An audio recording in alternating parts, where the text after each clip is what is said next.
Assalamualaikum warahmatullahi wabarakatuh. Salam sejahtera bagi kita semua. Perkenalkan, nama saya Nur Alfani Damayanti, kelas A, Prodi Ilmu Administrasi Bisnis, Angkatan 2019. Pada kesempatan kali ini, saya akan menjelaskan materi mengenai komponen Sistem Informasi Manajemen. Sistem informasi. Menurut Bodnar dan Hopwood, sistem merupakan sekumpulan sumber daya yang saling berkait yang ingin mencapai suatu tujuan. Sedangkan menurut Hall, sistem adalah sekelompok dari dua atau lebih subsistem yang mempunyai hubungan dan memiliki suatu tujuan yang sama. Siklus pengolahan data atau siklus informasi terbagi atas 3. Pertama input, kedua model, ketiga output. Data yang masih belum diolah perlu disimpan untuk mengelola lebih lanjut, karena tidak semua data yang diperoleh langsung diolah. Pada umumnya, data yang diperoleh disimpan terlebih dahulu, yang nantinya setiap saat dapat diambil untuk diolah menjadi informasi. Komponen input.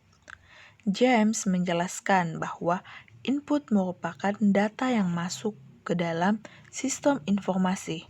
Komponen ini perlu ada karena merupakan bahan dasar dari mengelola informasi.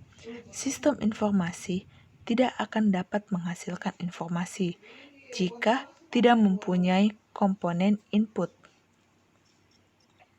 Dokumen dasar dalam penanganan arus data. Sistem informasi.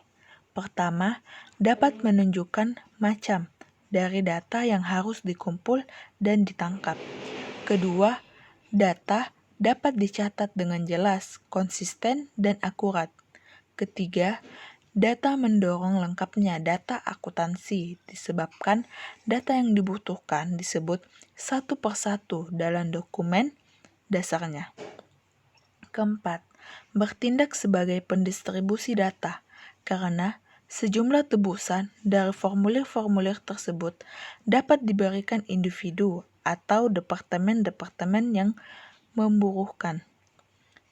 Kelima, dokumen dasar dapat membentuk di dalam pembuktian terjadi suatu transaksi yang sah sehingga sangat berguna untuk melacak pemeriksaan.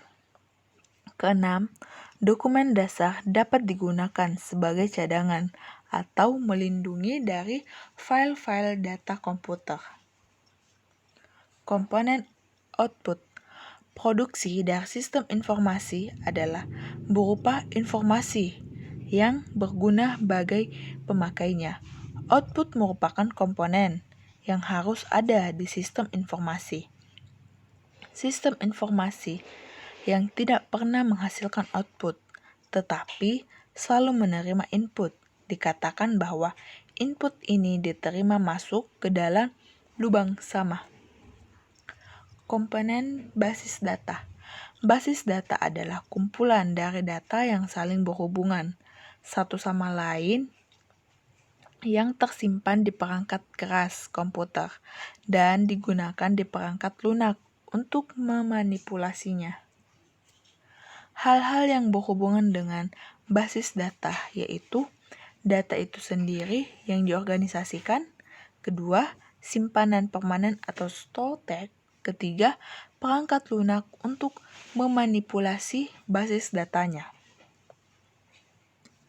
Komponen model. Informasi yang dihasilkan oleh sistem informasi berasal dari data yang diambil dari basis data yang diolah lewat suatu model-model tertentu. Model pertama yang digunakan di sistem informasi dapat berupa model logika yang menunjukkan suatu proses perbandingan logika atas model matematika yang menunjukkan proses perhitungan matematika. Model kedua yang digunakan adalah model matematika untuk menghitung unit yang harus dipesan.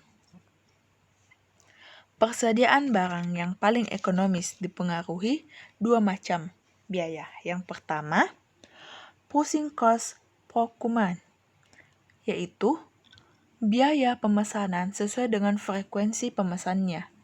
Besar frekuensi pemesan dibalikan dengan biaya setiap kali frekuensi.